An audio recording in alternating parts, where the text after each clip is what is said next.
So friends, examine the causes of the revolutionary wars. Of course, between France and the rest of Europe, 1792 to 1799. So we are realizing that after the French Revolution of 1789, the revolutionaries were not contented in their mind. By this time, they promised to help all of those countries that were willing to overthrow kings in their countries. So by this time, they promised to give support to the revolutionaries who were going to overthrow kings in their countries.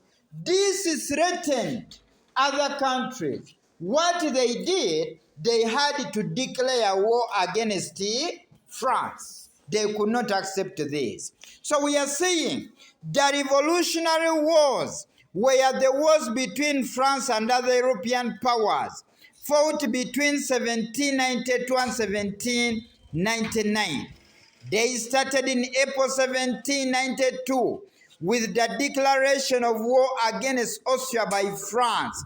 And from this time up to 1799, Britain, Russia, Spain, Prussia, Holland formed coalitions with Austria against France.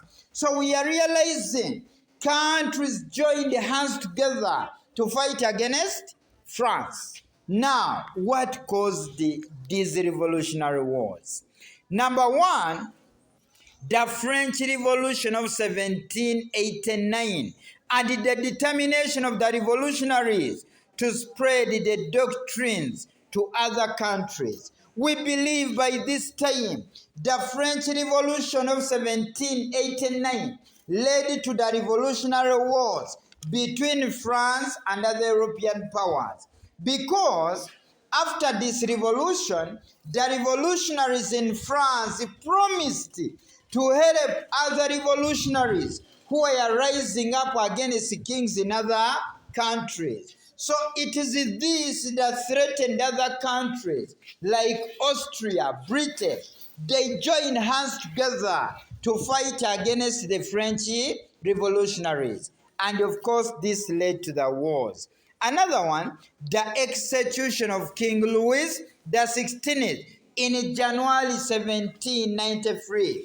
We believe by this time, the revolutionary government later executed King Louis XVI. I can tell you, this man was found guilty of rising up against the revolution. What happened? They had to put King Louis XVI on a guillotine.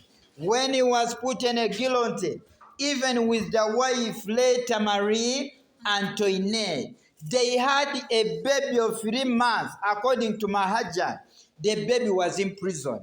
For the first time, a baby of 3 months was imprisoned because the revolutionaries didn't want to see the effect of Marie Antoinette and King Louis XVI.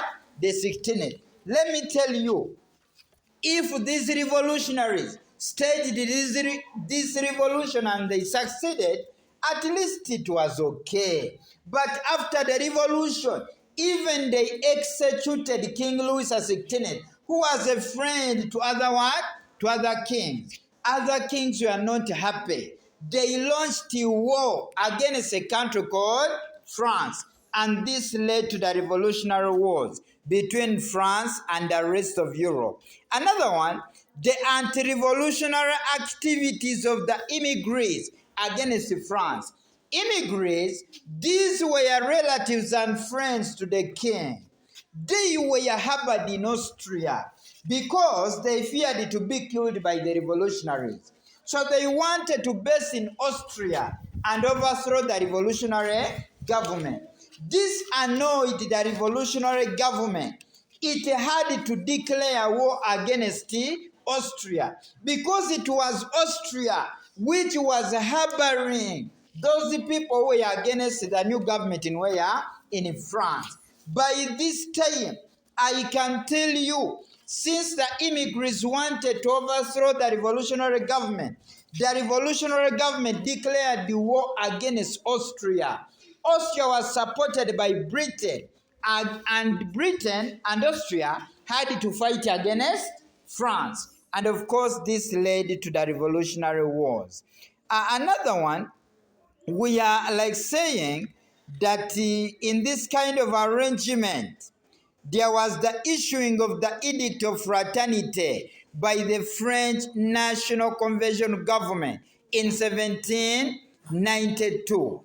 I can say the issuing of the Edict of Fraternity, this was like the new government was willing to help other people who are willing to overthrow what? Kings in their what? In their countries. So it is this that led to the war between France and the rest of Europe, because other countries could not accept this. So in this kind of arrangement, we are realizing that there was still the issuing of the Brunswick Manifesto. Brunswick was an Austro-Prussian commander. This man issued a manifesto and said, if the revolutionary government continue to kill the immigrants and nobles, we are going to attack the revolutionary what? Government. It is this that made the revolutionary government to declare war against Austria because of the Brunswick Manifesto.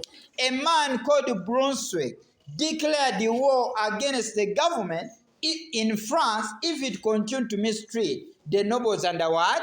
The clergy. So by this time, it is this that led to the Revolutionary War between France and the rest of Europe. Then the weakness of the Legislative Assembly of 1791. This was full of inexperienced leaders and ambitious members. Talk about big names by the time who came later, Danton and Robespierre. These ones were inexperienced in leadership. For them, they wanted to prove that they are strong. That's why they declared the war against what? Austria. And Austria was supported by other countries like Britain, which led to the war between France and the rest of Europe. So the new government, full of inexperienced leaders who wanted to prove that they are strong. And at the end, this led to the war between France and the rest of Europe. Another one, the emergence of political clubs in France, which favored war. The new political clubs, like the Girondins, Jacobins, supported the war. Why? Because for them, in their agenda, they wanted to spread the ideas of liberty, equality, and fraternity in other countries. Because they wanted to spread these ideas, it is this that threatened the other powers. That is Austria, Britain. They had to declare war against a country called France because they didn't want these ideas to rise up in their what? In their countries. Because by this time, in other countries, kings were still controlling.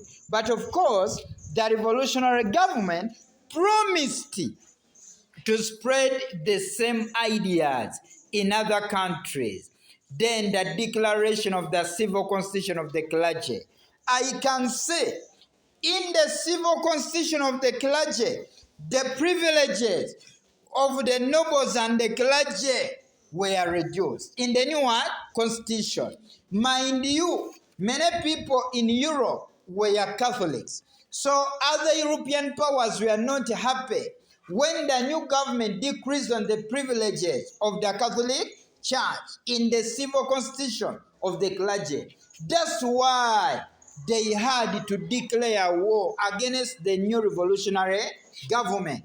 And this led to the war between France and the rest of Europe. I can tell you the new government had to experience problems because these powers could not just leave it just like that. Then, the death of Emperor Leopold II, March 1792. I can tell you, Emperor Leopold II, for him, he didn't support the government to mistreat King Louis XVI. But for him, he didn't support a war. Though he was not supporting the revolutionary government to mistreat King Louis XVI, but he didn't support a what? A war. What happened? His death led to the rise of his son Francis. For him, Francis, he was a warmonger. He decided to declare war against the revolutionary what? Government. So when Leopold II died, a younger man who took power, for him he declared the war against the revolutionary government in France. And this led to the revolutionary wars between France and the rest of Europe. Then the economic interests of the European powers, which were threatened by France. I can say other European powers had what you call economic interests. In other words, the new government in France threatened to attack so many other areas. In attacking other areas, it